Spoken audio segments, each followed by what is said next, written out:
is Muslim. نبی پاک صلی اللہ علیہ وآلہ وسلم کی ذات اقدس اللہ رب العزت کی بارگاہ سے جو لے کے آئے ہیں اس پر ایمان رکھنے والا وہ مسلمان ہے۔ آپ کے نزدیک ان سیکٹس میں سے کون ہے جو پورا پیور اترتا ہے؟ پھر الگ سے بات آ جائے گی کہ شیعوں کے عقائد کیا ہیں، وہابیوں کے عقائد کیا ہیں، دیوبندیوں کے عقائد ہیں۔ ایک پیج پہ آ سکتے ہیں؟ شرعی اصولوں کی روشنی میں اس کے ساتھ اتفاق اتحاد حرام ہے۔ آپ کا اور انجینئر صاحب کا بھی معاملہ مطلب ریبیٹل نظر آتی ہے۔ انجینئر محمد علی مرزا کی زبان چیک کریں، اس کے الفاظ کا استعمال چیک کریں۔ انجینئر صاحب کا جو بلاسفیمی کے بارے میں سٹانس ہے وہ اس سے کچھ تھوڑا سا ڈیفرنٹ ہے۔ جو دعوے وہ کرتے ہیں کہ یہ بھی بلاسفیمی، یہ بھی گستاخی، یہ بھی گستاخی ہے، تو اس کو کون ڈیفائن کرے گا یہ گستاخی ہے کہ نہیں ہے؟ سکر والی حالت ہے، اس کو آپ کیسے ڈیفائن کریں گے؟ کشف المحجوب کی طرف اشارہ کر رہے ہیں، اور جس بھی عبارت کو انجینئر محمد علی مرزا بارہا مرتبہ پر ڈسکس کرتا ہے۔ حضرت امام ابو حنیفہ رحمۃ اللہ علیہ انہوں نے اللہ تعالیٰ کی زیارت بھی کر لی اور بالکل۔ نبیوں کی زیارت بھی کر لی۔ یہ صرف امام ابو حنیفہ رحمۃ اللہ علیہ نہیں، ابن تیمیہ کہتا ہے وہ پاگل ہی ہو سکتا ہے جو کہے کہ خواب میں اللہ تعالیٰ کا دیدار نہیں ہو سکتا۔ انجینئر صاحب نے کئی مرتبہ یہ کوٹ کیا ہے کہ اعلیٰ حضرت کا ایک فتویٰ ہے، نبی جو ہیں اپنی قبروں میں اسی طرح زندہ ہیں۔ میں نے جو الفاظ لکھے ہیں ظاہر اپنے حوالہ اعلیٰ کا دینا ہے تو اعلیٰ کے لفظ لے کے ہیں۔ اگر نبی اپنی بیوی سے ملاقات کرتے ہیں تو اس میں گستاخی والی بات کون سی ہے؟ اہل سنت والجماعت کی اگر میں بات کروں وہ ابھی دنیا میں کہیں بھی جہاد میں شریک نہیں ہیں۔ باقی جو لوگ ہیں وہ کتنے شریک ہیں جہاد کے اندر؟ باقی نہیں کر رہے تو ہم نے بھی نہیں کرنا ہے۔ نہیں، عوام نے تو اپنے حاکم کی اطاعت کرنی ہے نا، اس کے وہ مطابق غلط کر رہا ہے تو اوکے ٹھیک ہے۔ ایمان ابی طالب پہ جو مطلب یہ 3-4 گروپس بن گئے، ان کا اسلام لانا ثابت نہیں ہے۔ السلام علیکم ناظرین، میں ہوں فواد احمد اور آپ دیکھ رہے ہیں نومیڈس کمپس۔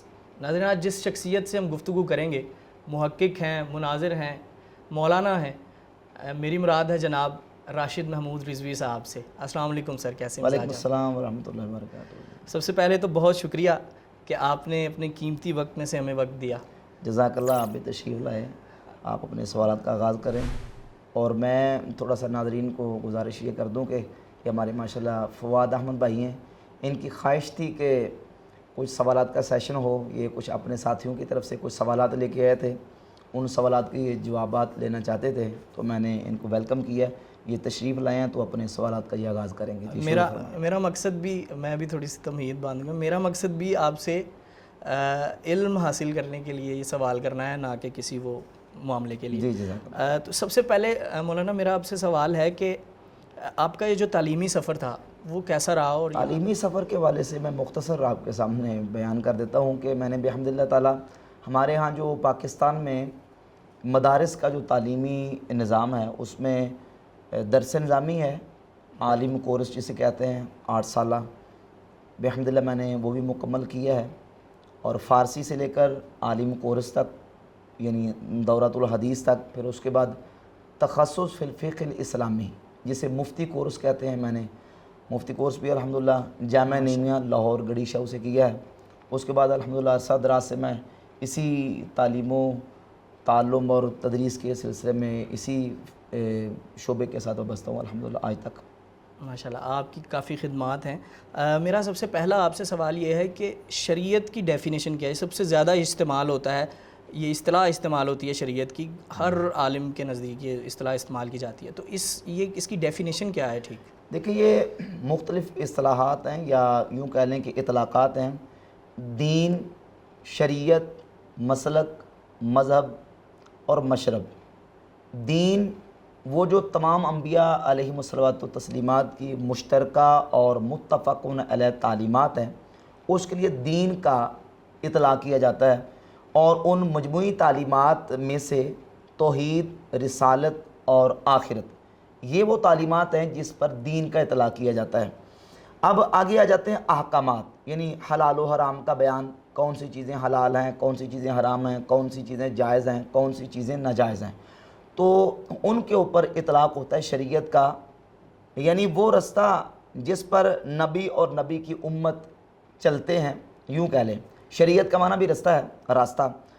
تو ان احکامات کے اوپر شریعت کا اطلاق ہوتا ہے جو اللہ رب العزت کی طرف سے اس نبی کے لیے جاری کیے جاتے ہیں۔ موسیٰ علیہ السلام کی شریعت، عیسیٰ علیہ السلام کی شریعت اور حضرت محمد صلی اللہ علیہ وآلہ وسلم کی شریعت، یعنی وہ احکامات، وہ تعلیمات جو اللہ رب العزت نے انبیاء علیہم الصلوات و تسلیمات کو حلال و حرام کے اعتبار سے دی ہوتی ہیں، ان پر شریعت کا اطلاق کیا جاتا ہے۔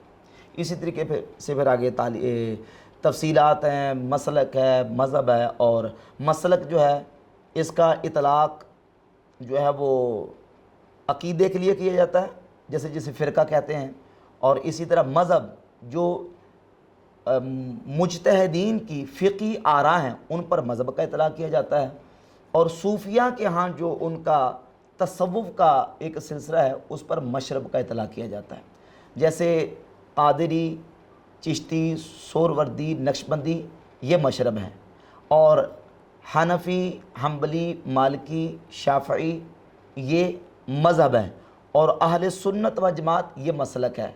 اور شریعت کا جب ہم اطلاق کریں گے تو شریعت محمدیہ ہماری شریعت ہے، اور دین سب نبیوں کا ایک ہے، دین اسلام۔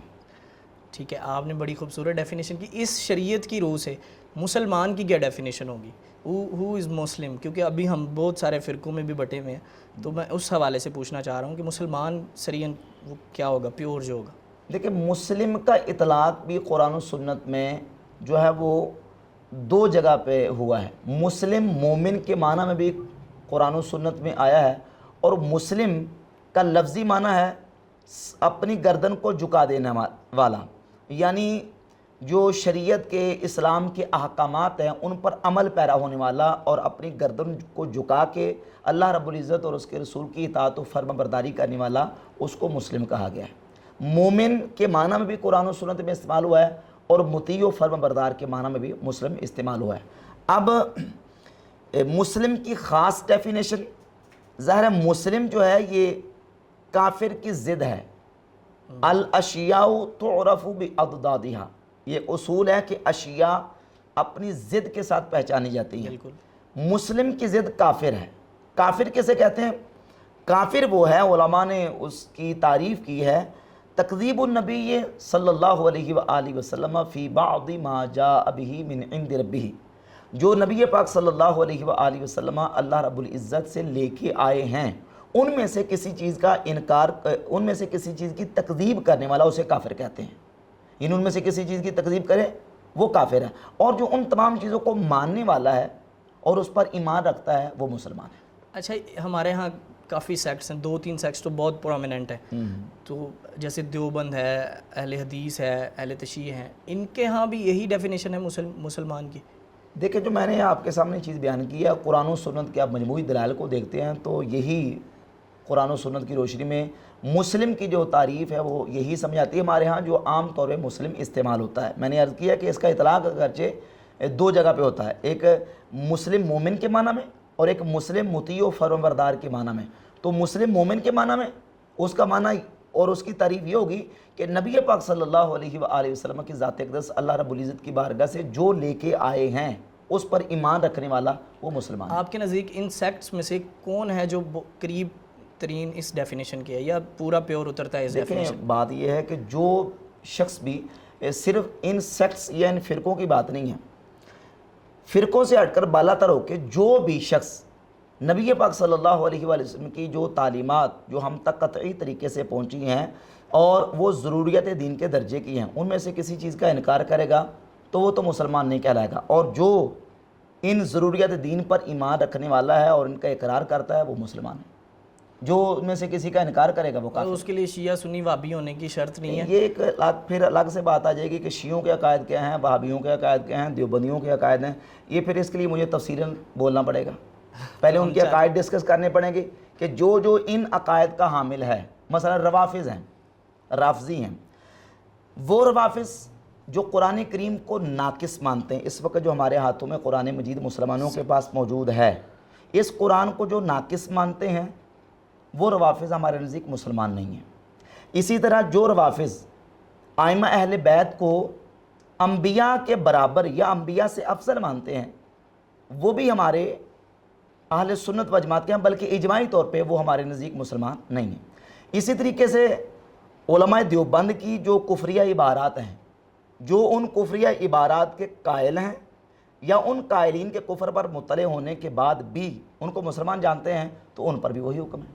اسی طریقے سے اللہ ترتیب چلتے چلے گئے۔ یہ آپ نے بڑی جامع ڈیفینیشن کر دی ہے۔ تو اس کے بعد ان سیکٹس کے ساتھ کسی اہم مسئلے پہ، مطلب آپ کوئی مسئلہ لے لیں، بلاسفیمی کا لے لیں یا یہ جو ہم ابھی ڈسکس کر رہے ہیں یہ مسئلہ لے لیں، اس پہ کسی طرح کا اتحاد ممکن ہے؟ ایک پیج پہ آ سکتے ہیں؟ ایک پیج پہ آ سکتے ہیں. ظاہر ہے کہ جو عقائد ہمارے مجمع ہے متفقن علیہ ہیں, ان عقائد میں جن جن لوگوں نے ڈنڈیاں ماری ہیں ان کو آپ فارغ کر دیں تو پیج پہ آ سکتے ہیں. لیکن ان کو فارغ کیے بغیر تاریخ میں پہلے بھی پیج پہ آئے ہیں, ایک پیج پہ. نہیں, وہ تو ہے نا اتفاقی طور پہ کسی خاص مسئلے کے لیے, مثلا مثال کے طور پہ ہمارے امور سلطنت کے لیے یا ملک کی بقا کے لیے کوئی ایسا موقع بنتا ہے, اس موقع پر اکٹھے ہونا پڑتا ہے, تو وہ ایک الگ ایشو ہے. مذہبی طور پہ یا اس دینی موقع پر یہ کفر والی بات ختم نہیں ہو جاتی, نہیں, وہ اپنی جگہ پہ باقی رہے گی, وہ تو اپنی جگہ پہ باقی رہے گی. اچھا, جب قیام پاکستان ہوا ہے تو قیام پاکستان کے وقت قادیانی بھی ساتھ ہے کہ نہیں؟ اس وقت تو یہ لا بھی نہیں تھا نا. ہم شریعت کے پابند ہیں کہ لا کے پابند ہیں؟ یقیناً ملک کے قانون کے پابند ہیں یا دین کی تعلیمات کے اور شرعی فتوے کے پابند ہیں؟ مطلب اس کا مطلب قادیانی اس وقت قیام پاکستان کے وقت پاکستان کی تحریکوں کے ساتھ تھے کہ نہیں؟ تھے بالکل تھے. تو اس وقت ان کا کفر مٹ گیا تھا؟ نہیں, بالکل نہیں ان مٹا کا تھا. کفر ختم ہو گیا تھا, لیکن یا ان کے کفر کو جناب وہ اگنور کر دیا گیا تھا؟ اس بات سے میں آپ کا یہ پازیٹیو تاثر ضرور لوں گا کہ چاہے وہ جتنے بھی کافر ہوں ان کے ساتھ کسی ایک مسئلے پر اتحاد کیا جا سکتا ہے. آپ اس کے قائل ہیں؟ مثلا تھوڑی تفصیل بیان کریں گے تو پھر یہ مثلا جیسے پیر میر علی شاہ صاحب کے ساتھ سب نے اتحاد کیا, یا وہ بھی متفق تھے قادیانیوں کے خلاف, ٹھیک ہے, اس مسئلے پہ یہ سب اکٹھے ہوئے. پھر جماعت علی شاہ صاحب والے معاملے پہ, تو اس طرح ابھی بھی ممکن ہے یہ اتحاد؟ دیکھیں, جہاں میں نے عرض کیا کہ امور سلطنت جو ہے نا وہ مستثنیٰ, ویسے اصل حکم یہ ہے کہ کسی ایسے بندے کے ساتھ جس کے عقائد کفریہ ہوں یا وہ مرتد کی کیٹیگری میں آتا ہو, حتیٰ کہ گمراہ بھی ہو, شرعی اصولوں کی روشنی میں اس کے ساتھ اتفاق اتحاد حرام ہے, بلکہ اس کے ساتھ تو کسی قسم کی جو موالات ہیں وہ شرعاً جائز نہیں ہیں.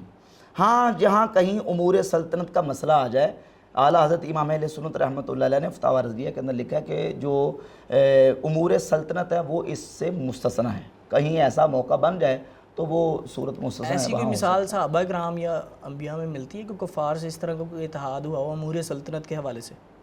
بعض مواقع پر کفار کے ساتھ جو معاملات تو ہوتے رہے, معاملات تو اس پہ کوئی مسئلہ نہیں ہے, البتہ کفار کے ساتھ ہوا ہے, یعنی کافر ذمی کے ساتھ. یہ تو اصل میں اور کیٹیگری میں آتے ہیں نا, یہ جن کی میں بات کر رہا ہوں جن کے مسئلہ عقائد کفریہ ہیں وہ تو دوسری کیٹیگری میں آتے ہیں, اور ایسے جو اس کیٹیگری کے لوگ ہیں ان کے ساتھ اتفاق ویسے اتحاد کسی صورت میں درست نہیں ہے. البتہ یہ جو استثنائی صورت ہے اس میں ٹھیک ہے. میں اگلے سوال پہ چلتا ہوں. ہمارے سوسائٹی میں جو انٹالرنس ہے, صبر کی کمی ہے, وہ مذہبی طور پر زیادہ ہے. مطلب زیادہ جھگڑے جو ہیں وہ آپس میں علماء اور یا علماء کے شاگردوں کے نظر آتے ہیں. جیسے آپ کا اور انجینئر صاحب کا بھی معاملہ, مطلب ریبیٹل نظر آتی ہے ویڈیوز میں بھی ایسے. تو یہ انٹالرنس کیوں ہے یہ, اور اس کا حل کیا ہے؟ یہ دونوں باتیں آپ میں جاننا چاہتا ہوں. ہم تو اللہ کے فضل و کرم سے پورے اعتماد کے ساتھ اور پورے تحمل کے ساتھ, آپ اعتماد اور تحمل سے بات کرتے ہیں, سنتے بھی ہیں اور کرتے بھی ہیں, جواب دیتے ہیں. لیکن اگر آپ مطلب انجینئر محمد علی مرزا اور میرا تقابل کرتے ہیں تو میری گفتگو, میرے لیکچرز, میرے بیانات آپ دیکھ لیں, اور میرے مقابلے میں انجینئر محمد علی مرزا کے بیانات دیکھ لیں. انجینئر محمد علی مرزا کی زبان چیک کریں, اس کے الفاظ کا استعمال چیک کریں, تو آپ کو پتہ چل جائے گا کہ تحمل کس میں ہے اور کس میں نہیں ہے. سوسائٹی کی اگر ہم بات کریں تو اس میں بھی بہت انٹالرنس ہے.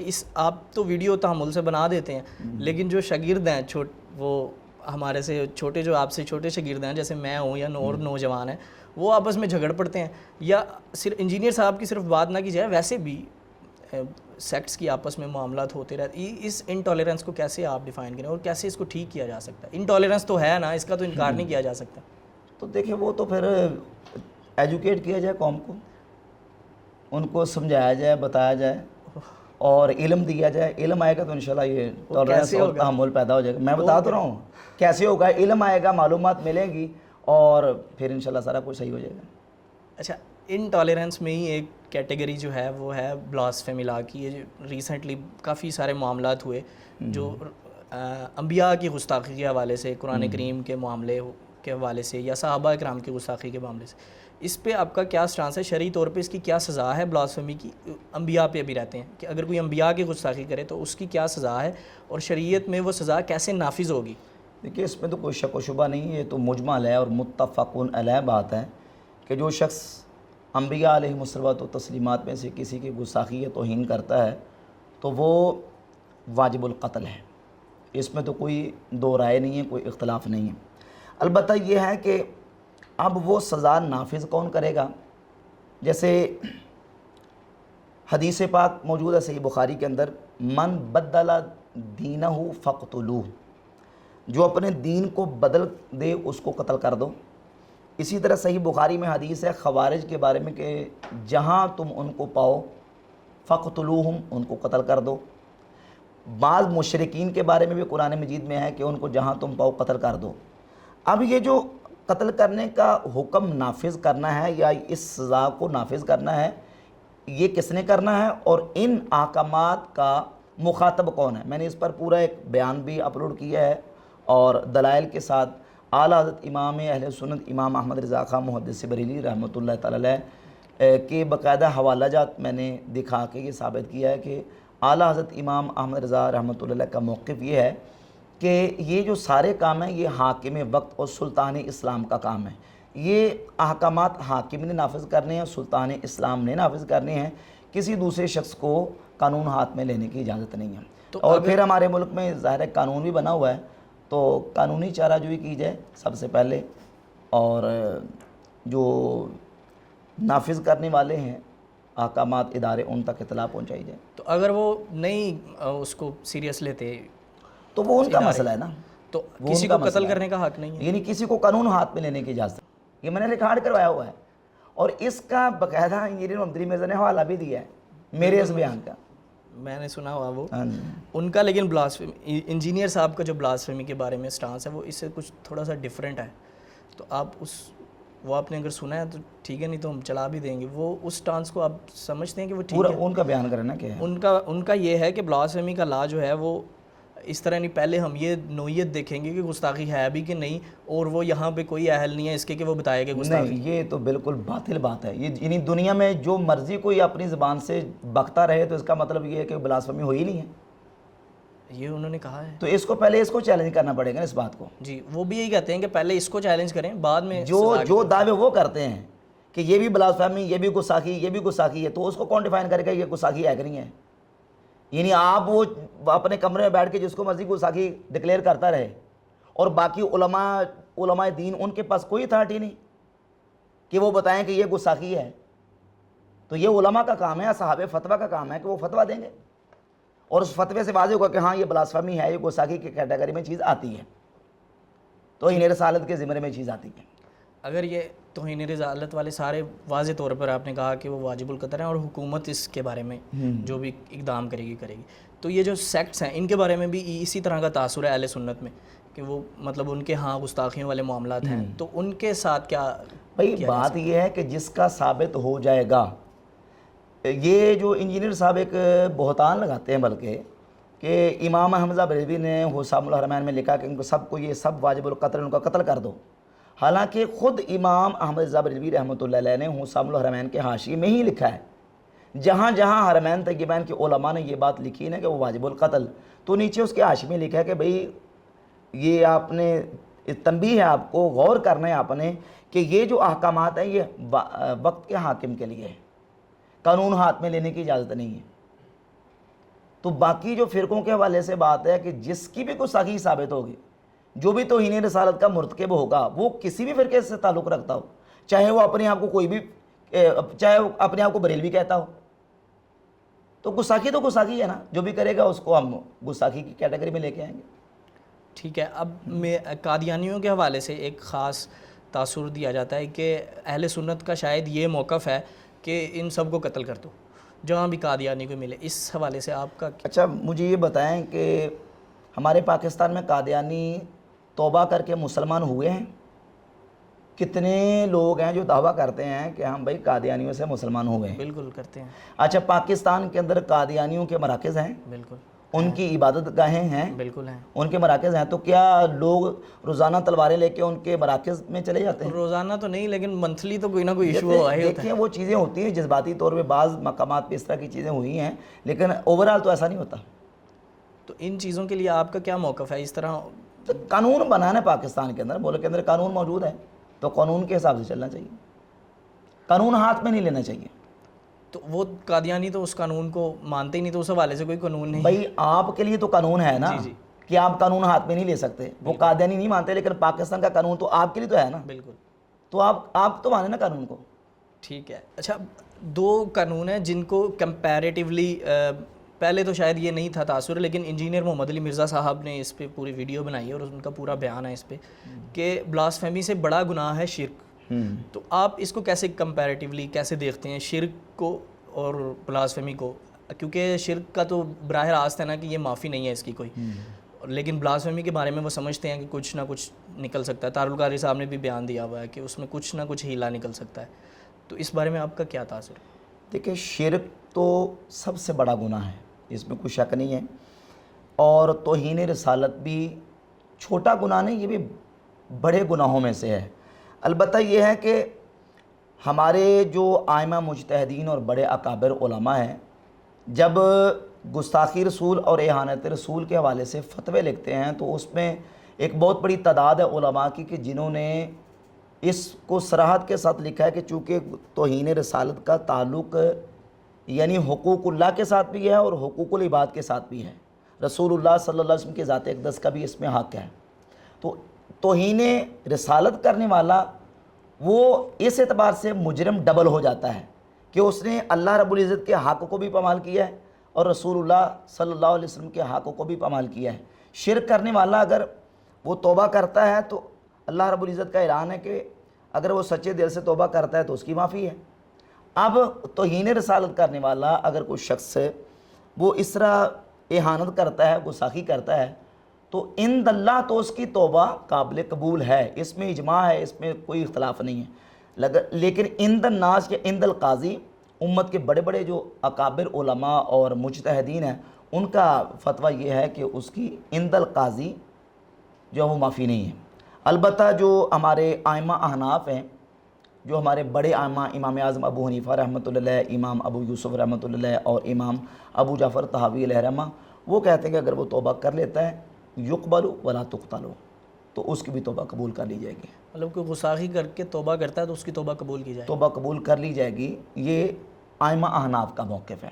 اور اگر وہ عادتاً یہ کرتا ہے اور اس کو عادت بنا لیتا ہے، بار بار کرتا ہے، تو پھر فتویٰ یہی کہ اس کو قتل کیا جائے گا۔ تو اب آپ اس کی نے معافی نہیں۔ میرا خیال ہے پورا کانسیپٹ چینج کر دیا گستاخی کے حوالے سے۔ میں نے اس پر پورا ریکارڈ کروایا ہوا ہے، چینج نہیں کیا، میں نے پوری ریکارڈنگ کروائی ہوئی ہے، پورا میرا بیان، بلکہ ایک نہیں کئی بیانات میرے اس پر ریکارڈ ہیں۔ مجھے بڑا اچھا لگا، یہ بڑا مثبت بیان ہے آپ کی طرف سے، اور جس کی جو جتنی تعریف کی جائے میرا خیال ہے کم ہے۔ لیکن ہم اس اسلامک سسٹم کو، جس کی میں اور آپ بات کر رہے ہیں، امپلیمنٹ کیسے کر سکتے ہیں سوسائٹی پہ؟ کیونکہ گورنمنٹ کی طرف سے تو ہمیں اتنا کچھ نظر نہیں آتا، لیکن ہم اپنے طور پہ یا گورنمنٹ کے ساتھ بھی ہم الحاق کر کے کیسے امپلیمنٹ کیا جا سکتا ہے؟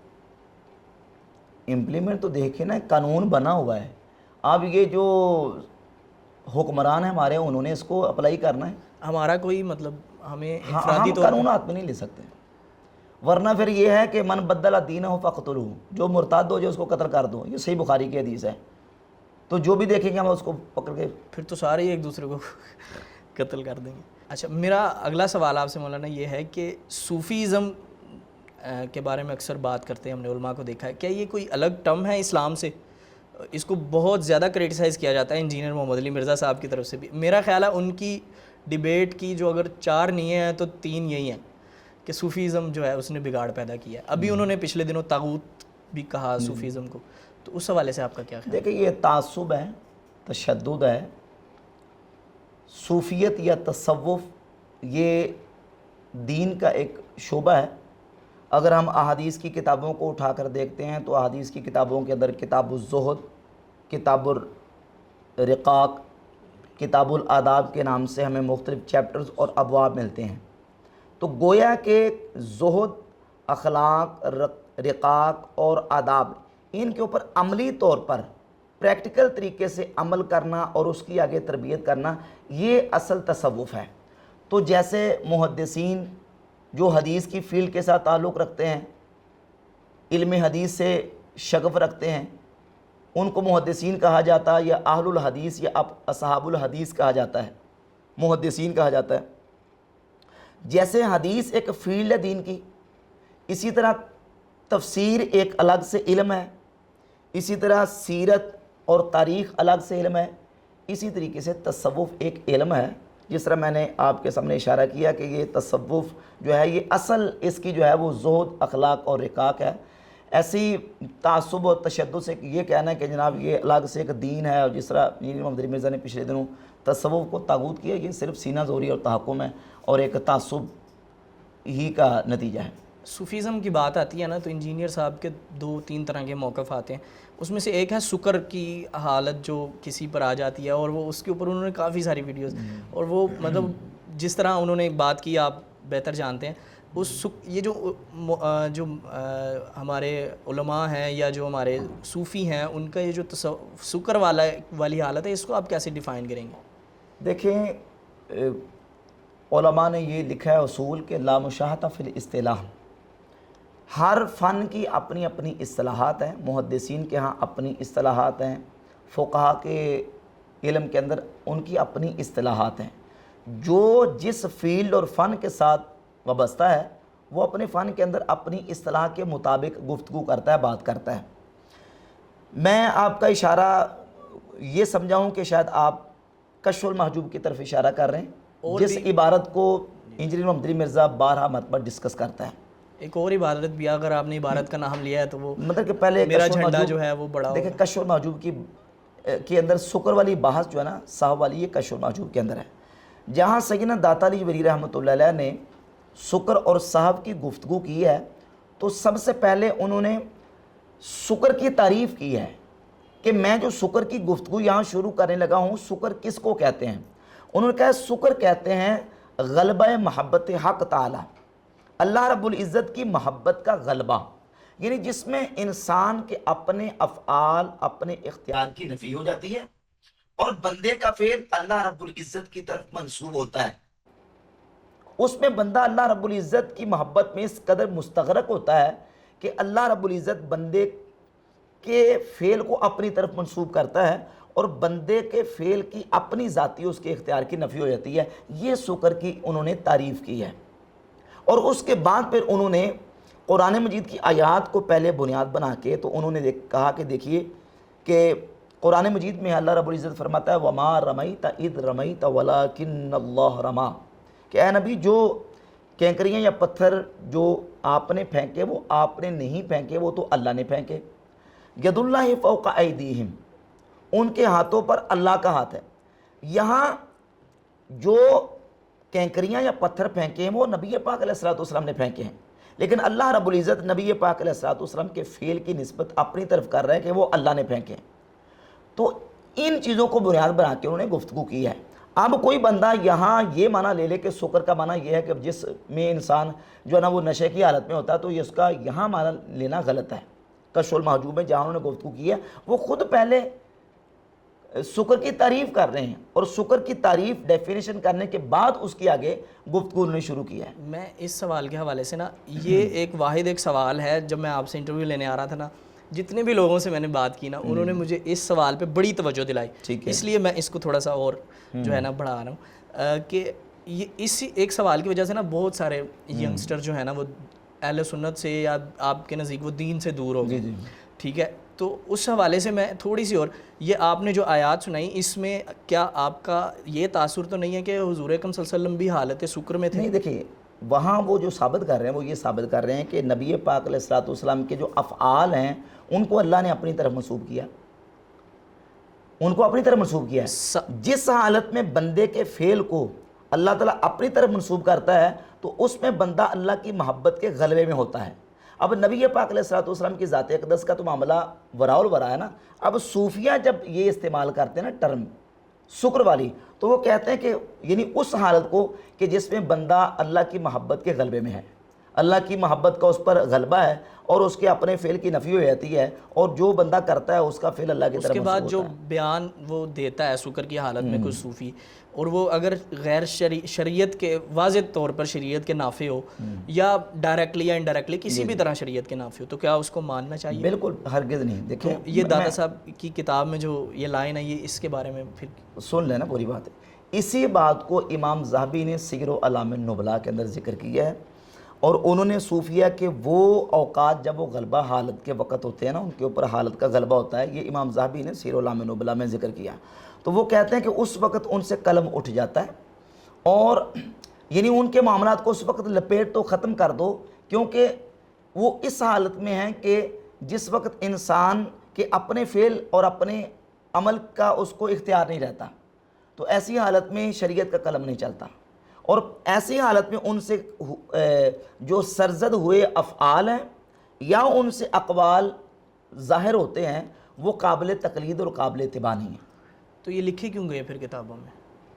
ہاں لکھے کیوں گئے؟ لکھے اس لیے گئے، پہلی بات تو یہ کہ بہت سارے اقوال و افعال ایسے ہیں کہ جن کا تو اصلاً ثبوت نہیں ہے سند صحیح کے ساتھ، اور جن کا ثبوت ہے لکھے گئے ہیں تو وہ یہ بتانے کے لیے لکھے گئے ہیں، جس طرح امام ذہبی نے سیر اعلام النبلاء کے اندر لکھ دیا، اسی لیے لکھے گئے ہیں کہ یہ غلبہ حالت کے وقت صادر ہوئے ہیں، یہ قابل اتباع اور قابل تقلید نہیں ہے، اس لیے لکھے گئے ہیں۔ اس کے علاوہ ایک اور بھی وہ بایزید بسطامی رحمۃ اللہ علیہ کے بارے میں کہ انہوں نے کہا کہ میرا جھنڈا قیامت کے دن جو ہے وہ یہ ایک واضح اور لکھی ہوئی ہے، اور کئی علماء اس کو سناتے بھی ہیں محفلوں میں، تو یہ بھی اسی لیے سناتے ہیں کہ نہیں ماننی ہے۔ دیکھیں یہ جس کتاب کے اندر لکھی گئی ہے نا، مثلا تذکرہ عطار، تذکرۃ الاولیاء شیخ فرید الدین عطار کی کتاب، اس کے اندر لکھی گئی ہے۔ شیخ فرید الدین عطار نے اس بات کو اور اس حکایت کو جہاں ذکر کیا ہے وہاں بھی اسی چیز کو واضح کرنے کے لیے ذکر کیا ہے کہ لوگ ان پر الزام لگاتے ہیں اور ان کے بارے میں یہ کہتے ہیں کہ دیکھیں انہوں نے جو ہے نا وہ یہ کہہ دیا کہ میرا جھنڈا نبی پاک علیہ الصلوۃ والسلام کے جھنڈے سے بھی اونچا ہوگا، انہوں نے یہ کہہ دیا، حالانکہ وہ تو نبی پاک علیہ الصلوۃ والسلام کی جو شان و عظمت ہے اس کا اس قدر لحاظ رکھتے تھے کہ خود انہوں نے بایزید بسطامی کا پیچھے واقعہ پورا بیان کیا ہے کہ بایزید بسطامی فرماتے ہیں کہ اللہ تعالیٰ نے خواب کی حالت میں مجھے اس قدر بلندی عطا فرمائی کہ میں اتنا بلند چلا گیا کہ مجھے اور کوئی شے اپنی ذات کے علاوہ نظر نہیں آئی۔ تو کہتے ہیں جب میں پوری بلندی پر چلا گیا تو اتنی بلندی پر پہنچ کے بھی جب میں نے دیکھا تو نبوت کا قدم جو ہے وہ میرے سر سے اوپر اور بالا تھا، یعنی ولایت میں ولی کسی بھی بلند مقام پہ پہنچ جائے وہ نبوت کے برابر بھی نہیں ہو سکتا، اس سے اوپر جانا تو دور کی بات ہے، یہ نتیجہ نکال رہے ہیں۔ پھر یہ بات بیان کرنے کے بعد شیخ فرید الدین عطار نے آگے یہ واقعہ ذکر کیا ہے کہ دیکھیں ان کی طرف یہ بات کی جاتی ہے کہ انہوں نے یہ کہا کہ میرا جھنڈا نبی پاک علیہ الصلوۃ والسلام کے جھنڈے سے بھی بلند ہوگا، تو جو نبی پاک علیہ الصلوۃ والسلام کی عزت اور ان کی شان کا اتنا لحاظ رکھتا ہو وہ یہ کیسے ہو سکتا ہے کہ وہ یہ بات نبی پاک علیہ الصلوۃ والسلام کے بارے میں کریں؟ یہ اس کو سمجھیں کہ ایکسپلین کرنے کے لیے اس بات کو انہوں نے نقل کیا ہے۔ ایک اور واقعہ میں اس حوالے سے ڈسکس کرنا چاہتا ہوں، حضرت امام ابو حنیفہ رحمۃ اللہ علیہ کے بارے میں۔ یہ کئی جگہ سنا بھی، تقریروں میں پڑھا تو نہیں میں نے کہیں، اس لیے میں آپ سے کہ انہوں نے اللہ تعالیٰ کو بھی مطلب ان کی زیارت بھی کر لی اور نبیوں کی زیارت بھی کر لی۔ یہ صرف امام ابو حنیفہ رحمۃ اللہ علیہ نہیں، میں نے اس پر پورا بیان ریکارڈ کروایا اور میں نے یہ بتایا ہے کہ میں 100 حوالہ امت کے اولیاء، اسلاف امت، ائمہ محدثین، بخاری مسلم کے روات اور بڑے بڑے اجلہ جو ائمہ محدثین ان کے حوالے جات پیش کر سکتا ہوں کہ ان کا بھی یہ دعویٰ ہے کہ انہوں نے خواب کی حالت میں اللہ رب العزت کا دیدار کیا۔ اور ابن ایک منٹ میں آپ کی بات کاٹ رہا ہوں معذرت کے ساتھ، یہاں تو وہ حضور اکرم صلی اللہ علیہ وسلم نے اللہ کا دیدار کیا، یہ بڑی کنٹروورشل سی بات ہے، تو اس کنٹروورسی میں ہماری طرف سے یہ موقف جانا کہ علماء نے یا صوفیاء نے اللہ کا دیدار کیا ہے، تو کیا آپ کو لگتا ہے یہ اصل میں نا آپ تھوڑا سا مسئلے کو خلط ملط کر رہے ہیں؟ دو چیزیں ہیں، ذرا سمجھیں۔ ایک ہے جاگتے ہوئے اپنی آنکھوں سے اللہ رب العزت کا دیدار کرنا، ٹھیک ہے، یہ نبی پاک صلی اللہ علیہ وسلم کی ذات اقدس کا خاصہ ہے۔ سیدنا عبداللہ ابن عباس رضی اللہ تعالی عنہما سے صحیح حدیث ہے، امام نسائی کی سنن کبریٰ کے اندر اور بہت ساری اور کتابوں کے اندر یہ حدیث صحیح حدیث ہے کہ عبداللہ ابن عباس رضی اللہ تعالی عنہما فرماتے ہیں الخلۃ لابراہیم والکلام لموسیٰ والرؤیۃ لمحمد صلی اللہ علیہ وآلہ وسلم، کہ اللہ تعالیٰ نے خلیل ابراہیم علیہ السلام کو بنایا اور کلیم موسیٰ علیہ السلام کو بنایا، والرؤیۃ لمحمد صلی اللہ علیہ وآلہ وسلم، اور اپنا دیدار محمد مصطفیٰ صلی اللہ علیہ وآلہ وسلم کو عطا فرمایا۔ دنیا میں سر کی آنکھوں سے جس ہستی نے اللہ رب العزت کا دیدار کیا ہے وہ محمد رسول اللہ صلی اللہ علیہ وآلہ وسلم کی ذات اقدس ہے۔ امام ابن حجر مکی حتمی نے فتاوی حدیثیہ کے صفحہ 200 پہ لکھا ہے، وہ فرماتے ہیں کہ جو شخص یہ کہے کہ میں نے اپنی آنکھوں سے اللہ رب العزت کا دیدار کیا ہے تو ہم اس کی تکفیر کرتے ہیں، ہم اس کو کافر کہتے ہیں جو یہ کہے کہ میں نے اپنی آنکھوں سے جاگتے ہوئے اللہ رب العزت کا دیدار کیا ہے۔ ہاں، خواب کی حالت میں اللہ رب العزت کا دیدار تو یہ نہ صرف ممکن ہے بلکہ واقع ہے۔ امام ابن حجر عسقلانی نے اپنی کتاب فتح الباری شرح صحیح البخاری کے اندر انہوں نے لکھا ہے کہ جو تعبیر الرؤیا کے علماء ہیں ان کا اس بات پر اتفاق ہے، اتفاق کہ اللہ رب العزت کا خواب میں دیدار ہو سکتا ہے، نمبر 1۔ نمبر 2، ابن تیمیہ نے اپنی کتاب بیان و تلبیس الجہمیہ میں لکھا ہے کہ میں اس شخص کو پاگل ہی سمجھتا ہوں کہ جو یہ کہے کہ خواب میں اللہ کا دیدار نہیں ہو سکتا۔ یہ ابن تیمیہ نے لکھا ہے، اب سنتے جائیں ذرا۔ ابن تیمیہ کہتا ہے وہ پاگل ہی ہو سکتا ہے جو کہے کہ خواب میں اللہ تعالیٰ کا دیدار نہیں ہو سکتا۔ امام ابن حجر فرماتے ہیں کہ جو تعبیر الرؤیا کے علماء ہیں ان کا اتفاق ہے خواب میں اللہ کا دیدار ہو سکتا ہے۔ سنن دارمی کے اندر امام دارمی نے پورا چیپٹر قائم کیا اور اس میں امام محمد بن سیرین رحمۃ اللہ علیہ جو کہ تابعی ہیں، حضرت ابو ہریرہ کے شاگرد ہیں، حضرت انس بن مالک رضی اللہ تعالیٰ عنہ کے شاگرد ہیں، امام ابن سیرین فرماتے ہیں کہ جس نے خواب میں اللہ تعالیٰ کو دیکھا تو اس کا مطلب یہ ہے کہ وہ جنت میں داخل ہوگا۔ یہ اس کی تعبیر ہے، ابن سیرین بیان کر رہے ہیں۔ اور آگے چلیے، مسند ابی یعلا کے اندر روایت ہے، سیدنا امام حسن مجتبی رضی اللہ تعالیٰ عنہ فرماتے ہیں کہ میں نے خواب میں اللہ رب العزت کا دیدار کیا۔ موجم الاوسط کے اندر حدیث ہے، رقبہ بن مسکلہ تابعی ہیں بہت بڑے اور یہ سند حسن کے ساتھ روایت ہے، وہ کہتے ہیں میں نے خواب میں اللہ رب العزت کا دیدار کیا۔ امام اوزائی کہتے ہیں میں نے خواب میں اللہ تعالیٰ کا دیدار کیا۔ سیر اعلام نبلا کے اندر امام احمد بن حنبل کہتے ہیں میں نے اللہ تعالیٰ کا خواب میں دیدار کیا۔ اور آخری والے سلسلے میں سن لیں، امام ابن بالعاصم کی کتاب ہے کتاب السنہ، اس کے اندر سیدنا ابو بکر صدیق رضی اللہ تعالیٰ عنہ سے روایت ہے، اس میں باقی سارے راوی ثقہ ہیں، ایک راوی جو نا اس کی توثیق نہیں مل سکی، باقی سارے ثقہ راوی ہیں۔ سیدنا ابو بکر صدیق رضی اللہ تعالیٰ فرماتے ہیں سب سے اچھا خواب یہ ہے کہ انسان خواب میں اللہ تعالیٰ کو دیکھے۔ یہ سارے دلائل موجود ہیں۔ تو خواب میں اللہ رب العزت کا دیدار نہ صرف ممکن ہے بلکہ واقع ہے۔ امت کے اتنے اولیاء نے اللہ تعالیٰ کا دیدار کیا ہے کہ جن کو جھٹلایا نہیں جا سکتا۔ قرآن و حدیث کے حوالے سے اگر اسی ٹاپک پہ بات کریں تو ہمیں قرآن اور حدیث میں ہمیں یہ حوالہ جات ملتے ہیں کہ جنتی جو ہوں گے ان کو اللہ کریم اپنا دیدار کروائے گا حشر کے معاملات کے بعد جنت میں جانے کے بعد۔ ٹھیک ہے، تو اس سے پہلے یہ معاملات آپ کو نہیں لگتا کہ کوئی ایسی یہ موقع دیتے ہیں انجینئر صاحب یا کچھ دوسروں کو؟ اصل میں آپ غلط مرض کر رہے ہیں نا، میں نے پہلے تقسیم کر دی ہے، ایک ہے آنکھوں سے دیدار۔ اب مجھے بتائیں کہ جنتی خواب میں اللہ تعالیٰ کا دیدار کریں گے یا اپنی آنکھوں سے کریں گے؟ وہ تو یقیناً آنکھوں سے کریں گے۔ تو آنکھوں کی بات ہو ہی نہیں رہی، وہ تو میں نے پہلے کلیئر کر دیا کہ جاگتی آنکھوں سے، اپنے سر کی آنکھوں سے اللہ کا دیدار یہ دنیا میں نبی پاک علیہ الصلوۃ والسلام کی خصوصیت ہے۔ حضور اکرم صلی اللہ علیہ وسلم، اور اس کے ساتھ میں اور آپ کو بات ساتھ ملا دوں کہ مرزا صاحب یہ بھی کہتے ہیں کہ دیکھیں جی موسیٰ علیہ الصلوۃ والسلام نے اللہ تعالیٰ کی بارگاہ میں عرض کی یا اللہ میں تجھے دیکھنا چاہتا ہوں۔ میں بھی یہی چلے آپ کہنا چاہتے تھے نا، میں نے آپ کو یاد کروا دیا کہ وہ یہ کہتا ہے کہ موسیٰ علیہ السلام نے کہا یا اللہ میں تجھے دیکھنا چاہتا ہوں، تو اللہ تعالیٰ نے فرمایا کہ آپ مجھے نہیں دیکھ سکتے۔ تو موسیٰ علیہ السلام کو تو اللہ تعالیٰ کا دیدار ہوا نہیں۔ اب ہمارا سوال یہ ہے کہ موسیٰ علیہ السلام نے کیا یہ کہا تھا کہ یا اللہ میں تجھے خواب میں دیکھنا چاہتا ہوں؟ موسیٰ علیہ السلام نے تو کہا تھا کہ انظر الیک، میں تجھے آنکھوں سے دیکھنا چاہتا ہوں، کیونکہ وہ آنکھوں سے دیکھنے کا مطالبہ کر رہے تھے، اور آنکھوں سے، اپنے سر کی آنکھوں سے دنیا میں اللہ تعالیٰ کا دیدار یہ اللہ تعالیٰ نے محمد الرسول اللہ صلی اللہ علیہ وسلم کے لیے رکھا ہے۔ جس طرح میں نے آپ کے سامنے حدیث بیان کی، عبداللہ بن عباس فرماتے ہیں کہ الخلۃ لابراہیم والکلام لموسیٰ والرؤیۃ لمحمد صلی اللہ علیہ وسلم، دیدار جو ہے وہ نبی پاک علیہ الصلوۃ والسلام کے لیے رکھا۔ باقی خواب کے اندر میں آپ کو عرض کر رہا ہوں کہ 100 حوالہ پیش کر سکتا ہوں میں امت کے ان اولیاء کا، ان ہستیوں کا کہ جن کے اوپر امت کا اتفاق ہے۔ آپ کوئی آپ اس طرح کا حوالہ پیش کریں، ہم تو حوالے پیش کر رہے ہیں، اب کوئی آپ قرآن و سنت سے اس کے محال اور ممتنع ہونے پر کوئی دلیل لے کے آئیں۔ انجینئر محمد علی مرزا نے کون سی دلیل دی ہے جس سے یہ ثابت ہوتا ہو کہ خواب میں اللہ تعالیٰ کا دیدار نہیں ہو سکتا؟ قرآن پاک کی کوئی آیت، نبی پاک علیہ الصلوۃ والسلام کی کوئی حدیث ہے؟ نہیں ہے۔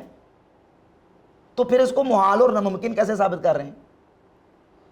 انجینئر صاحب نے کئی مرتبہ یہ کوٹ کیا ہے کہ اعلیٰ حضرت کا ایک فتویٰ ہے جس میں انہوں نے اعلیٰ حضرت نے کہا ہے کہ نبی جو ہیں اپنی قبروں میں اسی طرح زندہ ہیں اور ان کی جو بیویاں ہیں ان کے لیے پیش کی جاتی ہیں. تو اس اور اس کے بعد جو اگلی بات ہے وہ اس جو ہسبینڈ وائف کا جو ریلیشن ہوتا ہے وہ بھی انہوں نے کہا وہاں نہیں, لفظ دیکھیں نا, جو لفظ لکھیں وہ پڑھیں, وہ آپ اپنی طرف سے اس کو ایکسپلین نہ کریں نا. میں نے تو وہ جو الفاظ لکھے ہیں ظاہر اپنے حوالہ اعلیٰ کا دینا تو اعلیٰ کے لفظ لے کے ہیں, جو اعلیٰ نے لفظ لکھے وہ لفظ الفاظ بھی بتا دیں اور اس کی وہ بھی بتا دیں کہ وہ کیا اس کا مطلب اس کو کیسے ڈیفائن کریں, کیونکہ یہ بھی ایک تاثر ایسا دیتا ہے کہ جیسے پہلی بات یہ ہے کہ اعلیٰ حضرت نے یہ بات, بہت بڑے محدث ہیں امام محمد بن عبد الباقی زرقانی جو کہ سیرت کی معروف کتاب مواہب الدنیا اس کے شارح بھی ہیں, اور امام زرقانی دیوبند کے ہاں بھی مسلمہ شخصیت ہے, ان کے بڑے علماء نے ان کی تعریف کی ہے, غیر مقلدین وہابیوں کے علماء نے بھی ان کی تعریف کی ہے, اور ہمارے ہاں بھی ایک بڑے عالم جانے جاتے ہیں امام زرقانی علیہ رحمہ. اعلیٰ نے ان کی عبارت کو نقل کیا ہے اور وہ گفتگو کر رہے تھے حیات انبیاء کے حوالے سے. دیکھیں انبیاء علیہم الصلوۃ و تسلیمات اپنی قبروں میں زندہ ہیں, اور نبی کی قبر جنت کا باغ ہے, نبی کی قبر جنت ہے. اچھا, انبیاء علیہم السلام اپنی قبور میں جب تشریف لے جائیں گے تو انبیاء اپنی قبروں میں جب جائیں گے تو ان کی بیویوں سے ان کی ملاقات ہوگی کہ نہیں؟ ہاں نا, میں جواب دینا تھا. جی ہوگی. جی, ان کی اپنی بیویوں سے, ازواج سے ملاقات ہوگی. ہر مومن اپنی بیویوں سے جنت میں ملے گا. نبی کی قبر جنت ہے. جو ازواج طیبات یا انبیاء کی جو بیویاں دنیا سے پردہ فرما گئی ہیں, عالم برزخ کے اندر وہ بھی جنت میں اور نبی بھی جنت میں ہیں. اگر اس جنت میں نبی اپنی بیوی سے ملاقات کرتے ہیں تو اس میں گستاخی والی بات کون سی؟ نہیں, وہ عالم برزخ نہیں ہے نا, وہ تو کہتے ہیں اسی حالت میں جیسے ہم ہیں. بھائی عالم برزخ, نبی اس وقت جو ہے وہ اپنی قبر میں عالم برزخ میں ہے اور اپنی قبر کے اندر زندہ ہے. ہمارا جو عقیدہ ہے وہ زندہ ہے اپنی قبر کے اندر. آپ یہ ڈیفینیشن کر رہے ہیں کہ عالم برزخ میں ہے, علماء اور جو دوسرے لوگ ہیں وہ یہ ڈیفینیشن نہیں کرتے. نہیں, وہ کہتے ہیں اسی طرح. انجینئر محمد علی مرزا بھی اس بات کو مانتا ہے کہ وہ عالم برزخ میں ہے, زندہ ہے, عالم برزخ کے اندر ہے. ٹھیک ہے نا. اب وہ ان کی زندگی ظاہر ہے کہ ہمارے تو شعور سے بالاتر ہے, لیکن جو قرآن و سنت کے اندر آ گیا کہ انبیاء اپنی قبروں میں زندہ ہیں, وہ کس طرح زندہ ہیں وہ ان کا رب جانتا ہے, لیکن ہمارا اعتقاد تو عقیدہ تو ہے وہ قبروں میں زندہ ہیں. اب ان کی قبر جنت بھی ہے, نبی جنت میں اپنی بیوی سے ملاقات کریں تو اس میں گستاخی والی بات کون سی ہے؟ لیکن یہ آپ نے جو جس طرح بات کی اس طرح تو بالکل کوئی مسئلہ والی بات نہیں ہے, لیکن جو تاثر یہی بات تاثر نہیں, وہ تاثر بنایا جاتا ہے, وہ بات کو بگاڑا جاتا ہے. ٹھیک ہے نا, وہ بات کو بگاڑا جاتا ہے. اور جس طریقے سے وہ بات کرتے ہیں نا اس طریقے سے تو آپ جنت کا بھی منظر پیش کر دیں نا کہ جنت کے اندر بھی ایسے ہوگا تو سننے والا ایک دفعہ پریشان ہوگا. ٹھیک ہے, ابھی میں کرنٹ ایشوز پہ تھوڑی سی بات کرنا چاہتا ہوں. امت مسلمہ کا جو کردار ہے آج کل جہاد کے حوالے سے خاص طور پہ, وہ اس پہ آپ کیا دیکھتے ہیں؟ اہل سنت والجماعت کی اگر میں بات کروں تو وہ ابھی دنیا میں کہیں بھی جو ہے نا وہ جہاد میں شریک نہیں ہیں کسی بھی طرح, تو وہ اس کو آپ کیسے دیکھتے ہیں؟ حالانکہ قرآن کریم میں کس طرح کا باقی جو لوگ ہیں وہ کتنے شریک ہیں جہاد کے اندر, بالفعل باقاعدہ جو بالفعل جنگ لڑ رہے ہوں کسی ملک میں جا کے یا کسی خطے کے اندر جا کے. باقی نہیں کر رہے تو ہم نے بھی نہیں کرنا. یہ نہیں, آپ نے کہا نا بالخصوص اہل سنت نہیں کر رہے. وہ آپ اہل سنت کے سیکٹ کی بات کر رہے ہیں نا, اس لیے میں نے اہل سنت. اس کا جواب یہ ہے کہ جہاد جو ہے وہ قیامت تک جاری رہے گا, جہاد فرض ہے. لیکن دیکھیں قرآن مجید میں اللہ رب العزت فرماتا ہے کتب علیکم القتال, تم پر قتال فرض کیا گیا. کتب علیکم الصیام, تم پر روزے فرض کیا گیا. روزے اسی پر فرض ہے نا کہ جو قدرت اور طاقت رکھتا ہو, اور قتال فرض ہے تو قتال بھی اس پر فرض ہے جو قدرت اور طاقت رکھتا ہو, یعنی بقدر قدرت. شریعت کے جو احکامات ہیں اس کا جو حکم متوجہ ہوتا ہے مومن مسلمان کی طرف تو وہ بقدر قدرت جتنی وہ طاقت رکھتا ہے. لا یکلف اللہ نفسا الا وسعہا, اللہ تعالیٰ بندے کو اس کی وسعت سے زیادہ تکلیف نہیں دیتا, اس کی وسعت بار تکلیف دیتا ہے. جہاد فرض ہے. اب اس کی تشریح بھی علماء نے لکھی کہ وہ بھی جو ہے نا وہ بقدر قدرت ہے، جتنی انسان کی طاقت ہے۔ اب ہم یہاں سے اگر چاہیں کہ کسی ملک کے اندر جا کے بنفس نفیس خود جا کے ہم جہاد کریں اور باقاعدہ بالفعل جا کے لڑیں، تو یہ ہماری قدرت میں نہیں ہے، ہماری طاقت اتنی نہیں ہے، ہماری قدرت نہیں ہے۔ جتنی ہماری قدرت ہے اس کے مطابق ہم کریں گے۔ یہ جو آپ نے اگزامپل دی ہے، تاریخ میں دیکھیں تو حضور اکرم صلی اللہ علیہ وسلم کے دور میں بھی، اس کے بعد بھی اتنی کوئی قدرت نہیں تھی، طاقت نہیں تھی مسلمانوں کی، لیکن وہ کہاں کہاں دنیا کے کن کن آپ کونوں میں دیکھ رہے ہیں نبی پاک علیہ الصلوۃ والسلام کے وصال اقدس کے بعد صحابہ کرام نے جو جنگیں لڑی ہیں، تو ان جنگوں میں، ان مارکوں میں ان کا امیر ہوتا تھا نا۔ خلفۂ راشدین کے دور میں جو جنگیں ہوئی ہیں تو وہ خلفۂ راشدین تیار کر کے دستے بھیجتے تھے جنگ کے لیے۔ یہاں چونکہ وہ ایک پورا نظام ہے ملکوں کا اور ریاستوں کا، تو اس نظام کے سے باہر نکل کے ہم نہیں کر سکتے کچھ۔ جتنی ہماری طاقت، جتنی ہماری قدرت، اتنا ہم کام اس کے لیے پھر یہ جہاد والی آیتیں جو ہیں وہ ان کو کس طریقے سے ان کے اوپر پورا اتر سکتے ہیں؟ یعنی آپ یہ کہنا چاہتے ہیں کہ جہاد والی جو آیتیں ہیں وہ ایک ایک بندے کو اس کا خطاب ہے کہ آپ نکلیں اور جا کے، تو میرا خیال ہے یہ خیال نہیں ہونا چاہیے نا۔ میرا خیال ہے قرآن کریم تو قیامت تک کے لوگوں کے لیے ہے نا، تو سب کے لیے ہے وہ کہ آپ نے جہاد کرنا ہے۔ اچھا، میں آپ کو اس کی ایک مثال دیتا ہوں۔ کتب علیکم القتال، تم پر قتال فرض کیا گیا ہے، یہ بھی آیت ہے۔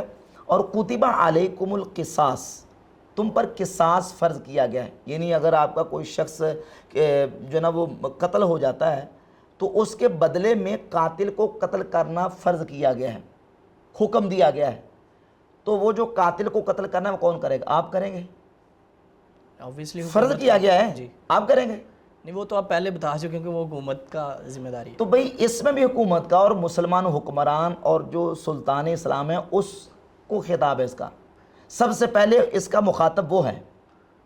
تو عوام اس میں کیا کردار ادا کر عوام نے تو اپنے حاکم کی اطاعت کرنی ہے نا، اس کے وہ غلط کر رہا ہے تو اوکے ٹھیک ہے۔ بھئی یہ غلط کی بات نہیں ہو رہی، جو شریعت اگر وہ ایک ظاہر ہے، وہ اگر ایک حاکم نہیں جہاد کر رہا، ٹھیک ہے، تو اس کی توجہ دلانے کے لیے ہم کیا کر تو سکتے ہیں؟ توجہ دلائیں نا، میں نے کہا کہ نہ دلائیں، توجہ اس کو دلانی چاہیے۔ لیکن جس طرح آپ کہہ رہے ہیں کہ میں نے یہی سمجھا کہ ہر بندے کو حکم ہے اور ہر بندہ الگ الگ جا کے جہاد کرے گا، یہ مطلب نہیں ہے۔ الگ نہیں، میرا تو وہ سوال ہے کہ پوری امت مسلمہ کے لیے ہے یہ آیت۔ بھئی اس کا مخاطب وہی ہے جو قدرت رکھتا ہے۔ مثال کے طور پہ ایک بندہ معذور ہے تو کیا وہ بھی اس کا مخاطب ہے؟ نہیں، اس کے لیے تو جمعے کے بارے میں بھی ہے نا، وہ تو ایک اس کا مطلب یہ کہ وہ مخاطب نہیں ہے، مخاطب نہیں ہے۔ اسی طریقے سے جو قدرت نہیں رکھتا وہ مخاطب نہیں ہے، مخاطب وہ ہے جو قدرت رکھتا ہے۔ اچھا، اس میں انفرادی طور پہ ہم کیا کردار ادا کر سکتے ہیں؟ ابھی مذاکرات آپ نے دیکھے ہیں، منظور ہو گئے ہیں۔ انفرادی طور پہ تو یہی ہو سکتا ہے کہ ہم جتنا ہو سکتا ہے ان کی پروڈکٹس کا بائیکاٹ کریں اور اپنی طرف سے مالی طور پہ یا اور دیگر جو ذرائع ہیں ان ذرائع سے ان کا ساتھ دیں۔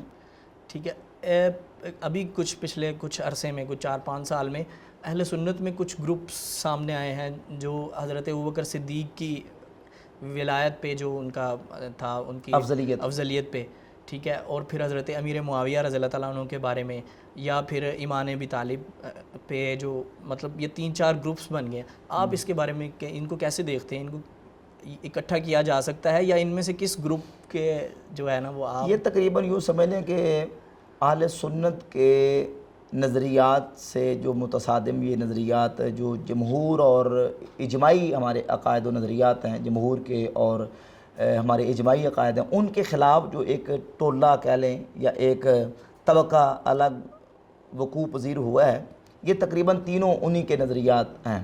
جہاں تک افضلیت سیدنا ابوبکر صدیق اور حضرت عمر فاروق رضی اللہ تعالی عنہما کا تعلق ہے، تو یہ تو ہمارا اجماعی مسئلہ اہل سنت و جماعت کا، اور اہل سنت کا اس بات پر اجماع ہے کہ شیخین ابو بکر و عمر رضی اللہ تعالی عنہما تمام صحابہ کرام علیہم رضوان سے افضل ہیں۔ اس کا مخالف وہ اہل سنت کے نظریہ سے باہر ہے، ٹھیک ہے، وہ اجماع اہل سنت کا منکر ہے۔ اگر آپ اس پر دلائل کہتے ہیں تو اس پر بہت سارے دلائل موجود ہیں۔ صحابہ کرام علیہ رضوان کا موقف بھی یہ ہے، خود مولا علی رضی اللہ تعالیٰ عنہ کا موقف بھی یہ ہے۔ صحیح بخاری کے اندر 3671 نمبر حدیث ہے۔ آپ کے بیٹے محمد ابن حنفیہ نے آپ سے پوچھا کہ ابو جان یہ بتائیں کہ ای الناس خیر بعد رسول اللہ صلی اللہ علیہ وسلم، نبی پاک علیہ السلام کے بعد سب سے افضل شخص کون ہے؟ تو حضرت مولا علی نے فرمایا کہ ابو بکر۔ قال قلت ثم من، انہوں نے کہا کہ میں نے پھر پوچھا کہ ان کے بعد، تو کہا کہ ان کے بعد عمر ابن خطاب۔ یہ مولا علی کا بھی عقیدہ ہے، صحابہ کرام کا بھی عقیدہ ہے، اور یہی اہل سنت و جماعت کا اجماعی اور اتفاقی، اور اس پر اہل سنت کا اجماع ہو چکا ہے کہ شیخین تمام صحابہ کرام سے افضل ہیں۔ اس کا جو منکر ہے اور مخالف ہے وہ سنی نہیں ہے۔ باقی امیر معاویہ رضی اللہ تعالیٰ عنہ کی شخصیت کے حوالے سے تو یقیناً حضرت امیر معاویہ صحابی رسول ہیں، اور نبی پاک علیہ الصلوۃ والسلام کے عادل فضلاء صحابہ کرام علیہم رضوان میں سے ہیں۔ اور جو اہل سنت کا جمہور کا موقف ہے کہ انہوں نے جو حضرت علی پاک رضی اللہ تعالیٰ عنہ کے ساتھ جنگ کی، جنگ صفین، اس میں حضرت امیر معاویہ سے اجتہادی خطا ہوئی تھی۔ مولا علی اس جنگ میں بالکل مصیب تھے اور حق پر تھے، مقابلے میں حضرت امیر معاویہ سے اجتہادی خطا ہوئی، لیکن اس کے باوجود ظاہر ہے کہ وہ صحابی رسول ہیں، اور ان کے فضائل بھی ہیں، ان کے شخصی فضائل بھی ہیں، صحابیت کا اعتبار سے بھی ہیں۔ نبی پاک علیہ الصلوۃ والسلام نے خصوصی جو ان کو دعائیں دی ہیں، ان کے خصوصی فضائل ہیں، وہ بھی احادیث کے اندر موجود ہیں۔ کسی بھی ایک صحابی کی، تمام صحابہ کرام میں سے کسی ایک صحابی کی بھی توہین کرنا یہ اہل سنت کا نظریہ اور عقیدہ نہیں۔ آج سے سینکڑوں سال پہلے امام ابو جعفر محمد بن سلامہ الطحاوی رحمہ اللہ، المتوفیٰ 321 ہجری، ان کی معروف کتاب ہے العقیدۃ الطحاویہ، اس کے صفحہ 79 پہ انہوں نے اہل سنت کا عقیدہ لکھا ہے کہ وَنُحِبُّ أَصْحَابَ رسول اللہ صلی اللہ علیہ وآلہ وسلم، ہم نبی پاک علیہ الصلوۃ والسلام کے تمام صحابہ سے محبت کرتے ہیں، وَلَا نُفْرِطُ فِي حُبِّ أَحَدٍ مِّنْهُمْ، اور کسی ایک بھی صحابی کے بارے میں ہم حد سے تجاوز اس کی محبت میں نہیں کرتے، وَلَا نَتَبَرَّأُ مِنْ أَحَدٍ مِّنْهُمْ، اور کسی ایک صحابی سے بھی ہم بیزاری کا اظہار نہیں کرتے، وَنُبْغِضُ مَن يُبْغِضُهُمْ، جو صحابہ سے دشمنی رکھتا ہے ہم اسے دشمن رکھتے ہیں، اور وَلَا نَذْكُرُهُمْ إِلَّا بِخَيْرٍ، ہم ان کا ذکر سوائے بلائی کے نہیں کرتے، وَلَا نَذْكُرُهُمْ إِلَّا بِخَيْرٍ وَنَرَى حُبَّهُمْ دِينًا وَإِيمَانًا وَإِحْسَانًا، تمام صحابہ کی محبت ہمارا دین و ایمان اور احسان ہے، وَبُغْضُهُمْ كُفْرًا وَنِفَاقًا وَطُغْيَانًا، اور ان کا بغض کفر، منافقت اور سرکشی ہے۔ امیر معاویہ عادل صحابہ میں سے ہیں، فضلاء صحابہ میں سے، ان کی توہین اور ان کی تنقیص کرنا یہ اہل سنت و جماعت کا طریقہ نہیں ہے۔ ایسا بندہ بھی سنیت کے منہج اور رستے پر نہیں ہے۔ اسی طرح باقی تیسرا مسئلہ جو آپ نے ایمان ابی طالب کے حوالے سے بیان کیا، تو اس میں بھی اہل سنت کا جمہور 99.99 اہل سنت کے علماء کا موقف یہی ہے، صحیح بخاری کے اندر، صحیح مسلم کے اندر واضح صحیح احادیث موجود ہیں کہ ان کا اسلام لانا ثابت نہیں ہے، کلمہ پڑھنا ان کا ثابت نہیں ہے۔ بعض تاریخی روایات کمزور قسم کی جو نا وہ صحیح احادیث کے مقابلے میں پیش کرتے ہیں، جن کی کوئی حیثیت نہیں ہے۔ میں آپ سے یہ صحابہ کے حوالے سے ہی یہ جو کیٹیگرائز کیا گیا ہے کہ حضرت ابوبکر صدیق پہلے نمبر پہ ہیں، حضرت عمر رضی اللہ تعالیٰ عنہ دوسرے، اور تیسرے حضرت عثمان، یہ کیٹیگرائز جو کیا گیا یہ کس بنیاد پہ ہے؟ یہ تھوڑا سا اس کو ڈیفائن کر دیں کہ یہ افضلیت کس بنیاد پہ ہے؟ دیکھیں، افضلیت اس اعتبار سے یہاں اگر شیخین کی افضلیت کی بات کریں تو وہ افضلیت مطلقہ ہے، یعنی مطلقاً جب ہم اوورال تمام صحابہ کرام علیہ رضوان سے ہم کمپیریزن کر کے بات کریں گے تو مطلقاً ہم یہ کہیں گے کہ فضیلت کے اعتبار سے اور اللہ رب العزت کی بارگاہ میں اور نبی پاک علیہ الصلوۃ والسلام کی بارگاہ میں جو ان کو مقام قرب حاصل ہے، اور جو ان کو نبی پاک علیہ الصلوۃ والسلام نے ان کے خصوصی فضائل بیان کیے ہیں، اور جو کثرت ثواب اللہ رب العزت کے ہاں ان کا ہے، اس اعتبار سے مطلقاً جب ہم صحابہ کی بات کرتے ہیں تو شیخین ابو بکر، عمر، یہ تمام صحابہ سے افضل ہیں۔ یہ اہل سنت کا نظریہ ہے۔ یہ جو افضلیت ہے یہ عمر کی بنیاد پر ہے، تقوی کی بنیاد پر ہے، ایمان کی بنیاد پر ہے، یا زیادہ قربانیوں کی بنیاد پر ہے، یا رشتہ داری کی بنیاد پر ہے؟ یہ اس کی کافی طرح کے تاثر ملتے ہیں۔ یہ جو افضلیت ہے یہ کثرت ثواب کے اعتبار سے ہے، یعنی اللہ رب العزت کے ہاں ان کی پذیرائی، ان کا اللہ کے ہاں اتنا قرب ہے کہ اللہ رب العزت انہیں ان کے اعمال پر جو ملتا ثواب ہے وہ کثرت سے ان کو عطا فرمائے گا، اور تقوی کے اعتبار سے ہے۔ یعنی سیدنا ابو بکر صدیق رضی اللہ تعالیٰ عنہ وہ شخصیت ہے صحابہ کرام میں سے جن کو قرآن مجید میں اللہ رب العزت نے اتقا قرار دیا ہے، یعنی تمام سے زیادہ تقوی والے، سب سے زیادہ متقی، سب سے زیادہ پرہیزگار۔ سورۃ اللیل کی وہ آیات طیبات جب نازل ہوئیں، جب سیدنا بلال حبشی رضی اللہ تعالیٰ عنہ کو ابو بکر صدیق نے خرید کے آزاد کیا، تو یہ آیات حضرت صدیق اکبر کے حق میں نازل ہوئیں، وَسَيُجَنَّبُهَا الْأَتْقَى الَّذِي يُؤْتِي مَالَهُ يَتَزَكَّى، اہل سنت کے مفسرین کا اس بات پر اجماع ہے کہ یہ آیت ابو بکر صدیق رضی اللہ تعالیٰ عنہ کے ہاتھ میں نازل ہوئی، اور اس میں ابو بکر صدیق کو اتقا یعنی سب سے زیادہ متقی، سب سے زیادہ پرہیزگار قرار دیا گیا۔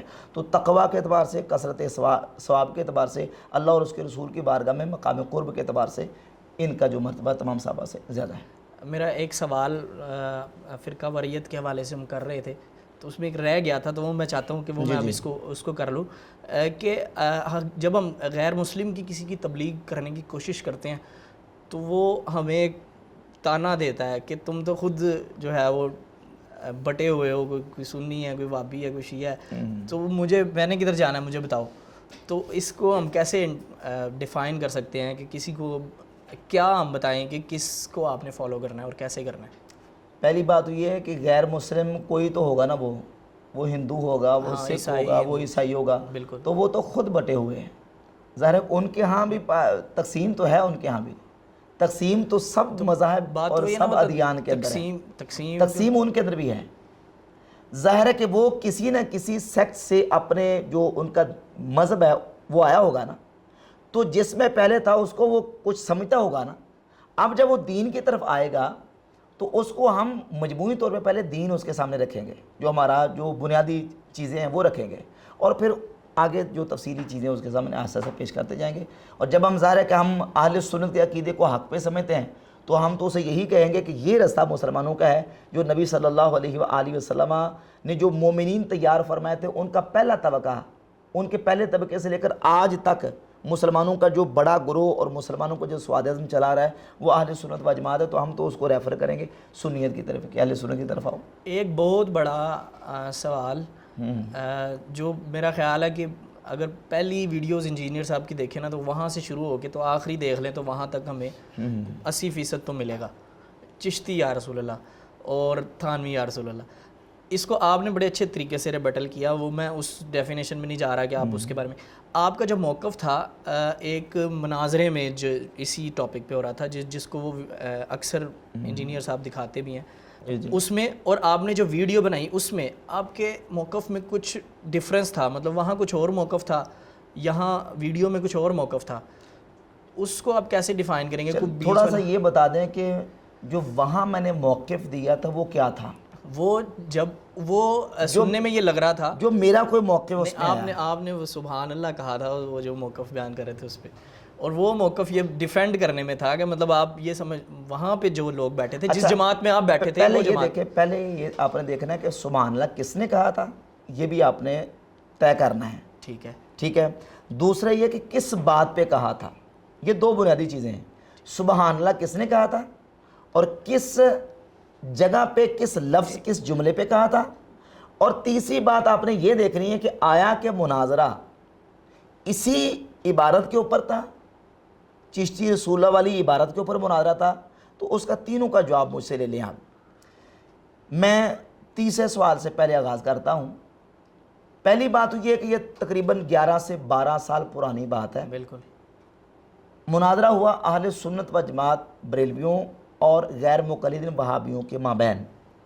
مناظرہ چشتی رسول اللہ پہ نہیں تھا، مناظرہ اس موضوع پہ تھا کہ گستاخ کون، ذرا سنیے، گستاخ کون، یہ موضوع تھا، اور اس میں خلاف توقع مد مقابل غیر مقلد مناظر نے، چونکہ پہلے طے ہوا تھا کہ عبارات جو پیش کرنی ہے وہ فریقین کے ان علماء کی عبارات پیش کرنی ہے جن سے ان فریقین کے جو ان کے فرقے ہیں ان کا تشخص قائم ہو۔ مثلا وہ ہمیں بریلوی کہتے ہیں، یہ بریلوی ہیں، ان کا فرقہ ہی بریلوی ہے، اور یہ احمد رضا بریلوی نے فرقہ بنایا ہے، یہ تاثر دیتے ہیں۔ انجینئر صاحب بھی یہ کہتے ہیں، مرزا بھی یہ کہتا ہے کہ یہ 1896 میں فرقہ بنا ہے۔ تو اب مخالف کو یہ چاہیے تھا کہ عبارت ہمارے مقابلے میں وہ پیش کرتا گستاخ ثابت کرنے کے لیے جو امام احمد رضا بریلوی یا ان کے شاگردوں یا ان کے خلفاء یا ان کے بعد والے بریلوی علماء کی عبارت ہوتی۔ اب ہوا یہ کہ وہ غیر مقلد مناظر نے خلاف توقع 800 سال پرانے بزرگ کا حوالہ پیش کر دیا، وہ جو چشتی رسول اللہ والی عبارت ہے۔ یہ موضوع نہیں تھا کہ چشتی رسول اللہ والا کلمہ یہ صحیح ہے، غلط ہے، کفر ہے کہ نہیں، یہ موضوع نہیں تھا۔ موضوع تھا گستاخ کون اور مناظرہ تھا بریلوی علماء کے درمیان اور غیر مقلدین وہابی علماء کے درمیان، اور یہ طے پایا تھا، یہ طے شدہ چیزیں ہیں کہ آپ نے ان علماء کی عبارت پیش کرنی ہے جن سے بریلویوں کا تشخص قائم ہو، اور ہم نے آپ کے ان علماء کی عبارت پیش کرنی ہے جن سے وہابیوں کا تشخص قائم ہو۔ اس نے خلاف توقع یہ عبارت پیش کر دی، اور جس کتاب سے وہ عبارت پیش کی وہ بھی ادھوری پیش کی، ادھوری پیش کی۔ اس میں آگے یہ جملہ اس نے نہیں پڑھا کہ اس میں لفظ لکھا ہوتا کہ خواجہ پر اس وقت کیفیت طاری تھی۔ اب ظاہر ہے کہ جب خلاف توقع اس مناظر نے یہ عبارت پیش کی تو میں کون سا مناظر تھا؟ نہ میں مناظر، نہ میں صدر مناظر، پیچھے بیٹھا ہوا تھا۔ مناظر نے یہ جواب دیا کہ تم نے وہ کیوں نہیں پڑھا کہ جو لکھا ہوتا خواجہ پہ کیفیت طاری، اور آگے انہوں نے کہا تو میں تو رسول اللہ صلی اللہ علیہ وآلہ وسلم کے کمینے غلاموں میں سے غلام ہوں۔ اب مائک مناظر کے سامنے، مناظر صاحب کے سامنے، اور ساتھ آپ اس کو نا ویڈیو کو دوبارہ دیکھیں، ساتھ والے جو ساتھی بیٹھے ہیں نا، انہوں نے اس بات پر کہ جب مناظر صاحب نے یہ کہا کہ خواجہ صاحب نے یہ کہا کہ میں تو رسول اللہ صلی اللہ علیہ وسلم کے کمینے غلاموں میں سے غلام ہوں، حضور کے غلام ہونے کی، یعنی اپنے نبی پاک علیہ الصلوۃ والسلام کے غلام ہونے کی جب بات کی نا کہ میں حضور کا غلام ہوں، اس پر سبحان اللہ کہا، اور وہ ساتھ والے ساتھی نے کہا آپ اس ویڈیو کی فرینزک کروا لیں۔ میں نے چیلنج کیا تھا انجینئر محمد علی مرزا کو کہ آپ اس ویڈیو کو نکالو، فرینزک کرواؤ، میری آواز ہی نہیں ہے، آواز وہ ساتھ والے ساتھی کی، لیکن اس نے یہ پورا پروپیگنڈا کیا، اس نے کہا سبحان اللہ کہا، سبحان اللہ کہا۔ اچھا اس میں یہ میرا اس میں کیا حصہ بنتا ہے؟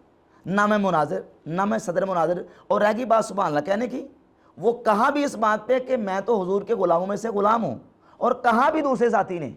تو اسے مجھے کیا آپ کہنا چاہتے ہیں کہ میرا موقف کچھ پہلے اور تھا اور بعد میں اور ہو گیا؟ اور یہ میں نے دلائل کے ساتھ یہ ثابت کیا کہ بھئی یہ واقعہ لاحقی ہے، اور مشائخ چیز کی طرف یہ غلط منسوب ہے۔ اس پر میں نے پھر پوری ڈیٹیل تفصیل کے ساتھ ویڈیو بھی بنائی ہے۔ ابھی ریسنٹلی سننے میں آیا، یہ میں نے سنا ہے، میں نے کہیں پڑھا نہیں، جی جی، کہ امام احمد رضا خان بریلوی صاحب نے کہیں لکھا ہے کہ یہ جو کنڈوں کا ختم دلاتے ہیں ایک اہل تشیع وغیرہ، تو یہ انہوں نے بھی لکھا ہے کہ دلانا جائز ہے، لیکن ہمیں بچپن سے کچھ ایک اور چیز صاحب بہار شریعت مولانا مفتی امجد علی اعظمی رحمۃ اللہ علیہ، انہوں نے بہار شریعت میں لکھا کہ جائز ہے، کیونکہ یہ سال ثواب ہے، اور اصال ثواب چونکہ ہمارے یہاں اہل سنت کے ہاں جائز ہے، تو وہ اس کو کنڈوں کے نام سے آپ اصال ثواب کریں، امام جعفر صادق کے نام پہ، حضرت امیر معاویہ رضی اللہ عنہ کے نام سے، تو جائز ہے، اس کے جائز ہونے میں کوئی حرج نہیں۔ ایک کنفلکٹ ملتا ہے نا، وہ اسی ڈیٹ کو اہل سنت جو ہے وہ حضرت عثمان رضی اللہ تعالیٰ عنہ کی شہادت والا معاملہ نہیں، وہ کنڈوں کا جو مسئلہ ہے نا، وہ حضرت عثمان غنی کی شہادت نہیں، وہ یہ کہتے ہیں کہ حضرت امیر معاویہ رضی اللہ تعالیٰ عنہ کا یوم وفات ہے 22 رجب۔ تو ہم سنی یہ کہتے ہیں کہ دیکھیے حدیث پاک میں موجود ہے کہ نبی پاک صلی اللہ علیہ وآلہ وسلم جب مدینہ طیبہ تشریف لائے تو یہودی عاشورہ کا روزہ رکھتے تھے، 10 محرم الحرام کا۔ نبی پاک علیہ الصلوۃ والسلام نے صحابہ سے فرمایا، نے پوچھو یہ کیوں روزہ رکھتے ہیں؟ تو انہوں نے بتایا کہ ہم اس لیے روزہ رکھتے ہیں کہ اس دن اللہ رب العزت نے موسیٰ علیہ الصلوۃ والسلام کو فرعون کے ظلم سے نجات عطا فرمائی تھی، تو اس لیے روزہ رکھا جاتا ہے۔ تو آپ علیہ الصلوۃ والسلام نے فرمایا کہ ہم موسیٰ علیہ الصلوۃ والسلام کے زیادہ حقدار ہیں، حق رکھتے ہیں، یعنی ہم بھی موسیٰ علیہ الصلوۃ والسلام کا چونکہ حق رکھتے ہیں، تو اس لیے ہم بھی 10 محرم کا یوم عاشوراء کا روزہ رکھیں گے، لیکن اگلے سال ہم 10 کے ساتھ 9 کا بھی ملائیں گے تاکہ یہودیوں کے ساتھ مشابہت نہ ہو جائے۔ تو ہم یہ کہتے ہیں کہ اگر کوئی فرقہ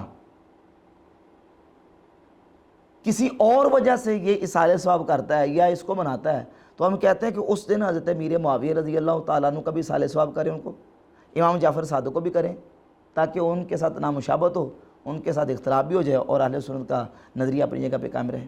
آپ نے ماشاءاللہ کافی سارے محاذ جو ہیں ان پہ گفتگو بھی کر لی، اور ان پہ آپ بات گائے بگائے کرتے رہتے ہیں۔ جی جی، تو ایک یہ آخری میرا ٹاپک ہے، آخری سوال کر لیں۔ علامہ اقبال کے حوالے سے آپ نے کچھ 2-4 ویڈیوز بنائی تھی جس کے بارے میں، اب شاعر مشرق کہا جاتا ہے، ان کو ہمارے جو جید علماء جن کو ہم سمجھتے ہیں، اچھے خاصے بڑے بڑے علماء جن میں پیر جماعت علی شاہ صاحب اور پیر، وہ سب لوگ علامہ اقبال کو بڑا قدر کی اشعار پڑھتے ہیں، ان کے اشعار پڑھتے تھے۔ یہ ہمارے خادم حسین رضوی صاحب کی تو کوئی تقریر میرا خیال ہے نہیں تھی جو اس سارے معاملے میں جب آپ نے ان پہ وہ قادیانیت والا معاملہ بتایا کہ ان کے اس طرح کے عقائد تھے یا وہ اس طرح کا نرم لہجہ رکھتے تھے،